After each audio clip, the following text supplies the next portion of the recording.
नमस्कार, मैं आरडी भारती और आप देख रहे हैं बिहारी सुल्तान। आज की सबसे बड़ी खबर है, बहुजन समाज पार्टी बिहार की नंबर 1 पार्टी बनी है चुनाव आयोग की नजरों में, क्योंकि आज चुनाव आयोग ने समीक्षा बैठक की है।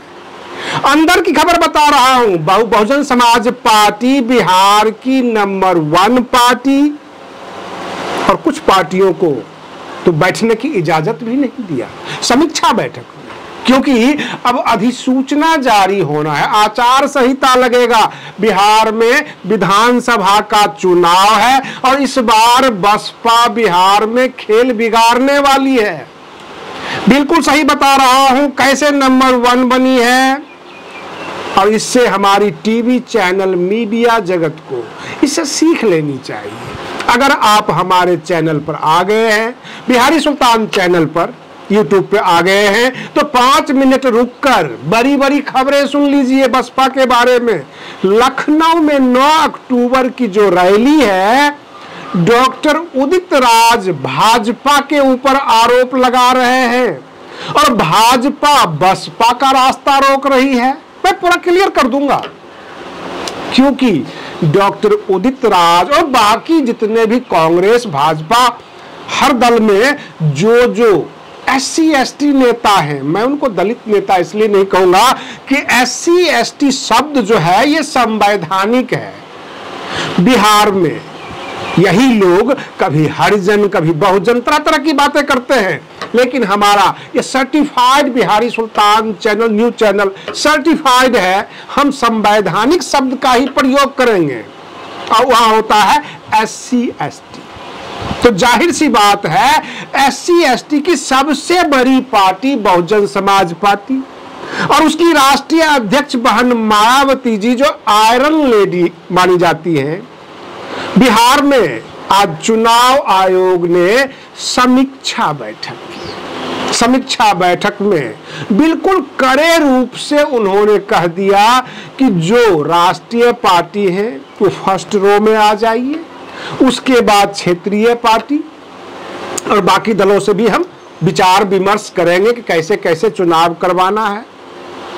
सबसे बड़ी बात यह है कि 3 पार्टियां जो अपने आप को बड़े बड़े नेता समझते हैं, आप डिफरेंट न्यूज चैनल देखते होंगे, मुकेश साहनी जो VIP के चेयरमैन हैं, सन ऑफ मल्लाह हैं, तो फिर चुनाव आयोग ने गर्दन पर हाथ दे के क्यों बाहर कर दिया, अंदर घुसने क्यों नहीं दिया। जीतन राम मांझी सबसे बड़े SC ST नेता, NDA के समर्थक, चुनाव आयोग ने क्यों धक्का दिया, अंदर घुसने नहीं दिया। भाई आप तो पहले जो है मुख्यमंत्री भी रह चुके हैं, भूतपूर्व मुख्यमंत्री, बिहार के SC ST के बड़े नेता कहे जाते हैं आप, चुनाव आयोग ने क्यों नहीं घुसने दिया, इसका जवाब दीजिए। उपेंद्र कुशवाहा, इनको भी चुनाव आयोग ने घुसने नहीं दिया, क्यों नहीं घुसने दिया। ये सब तो बड़े बड़े नेता अपने आप को समझते हैं और बहन मायावती जी को कहते हैं कि बसपा बिहार में क्या करने आई है। डॉक्टर उदित राज का आरोप है कि बसपा जो है मान्यवर काशी राम जी के विरासत को मनुवादियों को फायदा पहुंचा रहे हैं, बहन मायावती जी।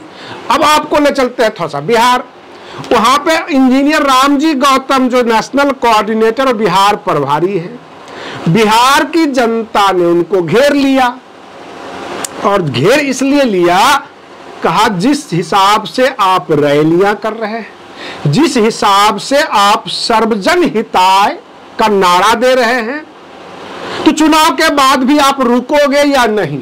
लोगों को एक भरोसा चाहिए कि बसपा जितनी जबरदस्त तैयारी आज कर रही है बिहार में चुनाव को लेकर, क्या चुनाव के बाद भी रामजी गौतम बिहार में रहेंगे, आकाश आनंद बिहार में रहेंगे। जो बसपा की अभी कार्यक्रम चल रहा है, यह कार्यक्रम क्या चलता रहेगा, क्योंकि ये सवाल बिहार की जनता का, बिहार के बहुजन समाज का एवं सर्वजन समाज का, सबका ये सवाल है। बसपा से पूछा जा रहा है, कहीं ऐसा तो नहीं है कि चुनाव के बाद बहन जी आपको बुला लेंगे, अब आ जाओ यूपी में काम करने के लिए और बिहार को आप छोड़ दोगे। ये सवाल बिहार की जनता कर रही है। अब मैं थोड़ा आगे बढ़ता हूं। उत्तर प्रदेश में जो आरोप लगाया जा रहा है डॉक्टर उदित राज जी के द्वारा कि बसपा को भाजपा चुनाव लड़वा रही है, उनका कहना यह है ये जो तैयारी आप देख रहे हो 9 अक्टूबर को, ये भाजपा इनको तैयारी करने के लिए कहा, ये अंदर खाते से भाजपा इनको सपोर्ट कर रही है, किसी तरह इनको 50-60 सीट 2027 में आ जाए और उसके बाद ये बाकियों को चुनाव जीतने से रोक देंगे। ये तो बी टीम है ही भाजपा का।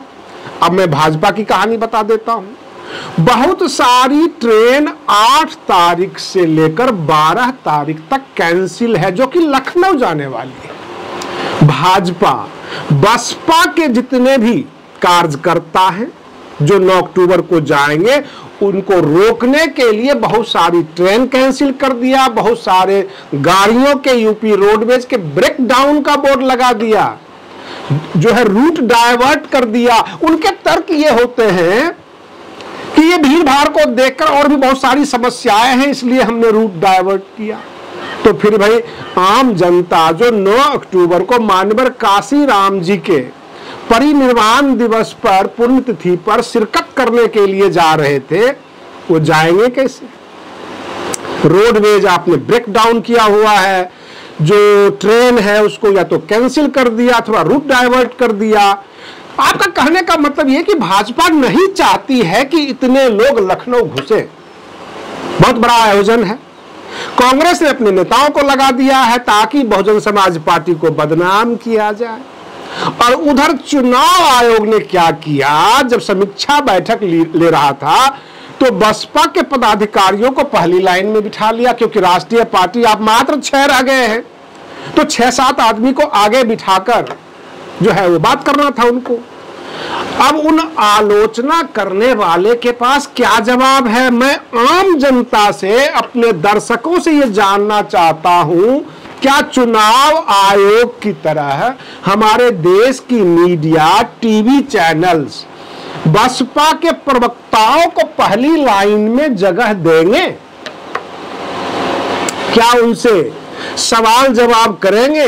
क्या चुनाव आयोग ने जो अभी रास्ता अपनाया है, पहली लाइन में बिठाया है, क्या रिजल्ट के दिन इसको आदर्श में तो नहीं डाल देगी? अथवा बसपा लिखा हुआ आएगा? बहुत दिनों से वॉच कर रहा हूं चुनाव के रिजल्ट का, चुनाव के परिणाम का, तो उसमें आदर्श में डाल देते हैं, बसपा को किसी गिनती में नहीं लेते।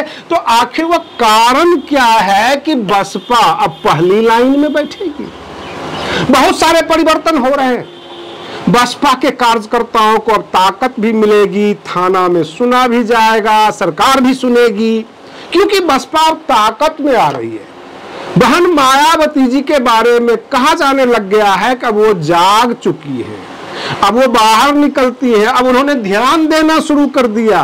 कहने का तात्पर्य है कि लोगों को यह लगने लग गया है कि बहुजन समाज पार्टी 2027 में सत्ता में आ जाएगी, सरकार में आ जाएगी, और इसीलिए डॉक्टर उदित राज चाहते हैं कि बसपा को हम रोक लेंगे, बसपा को हम इतना बदनाम करेंगे कि लोग भड़क जाएंगे। बहुत सारे लोग गुमराह हो भी जाते हैं, लेकिन सच बात यह है कि बसपा खुद में खुद इतनी ताकत बनाई है, और जिस वजह से आज बिहार में बसपा को तवज्जो दिया गया, बसपा के कार्यकर्ताओं को चुनाव आयोग ने सुना, सलाह लिया है। और रही बात ये, अगर बसपा किंग मेकर बन गई बिहार में, तो बिहार की स्थिति जरूर बदलेगी। आज के लिए बस इतना ही। आप बने रहिए बिहारी सुल्तान चैनल पर। हम फिर मिलते हैं अगले वीडियो में, तब तक के लिए धन्यवाद।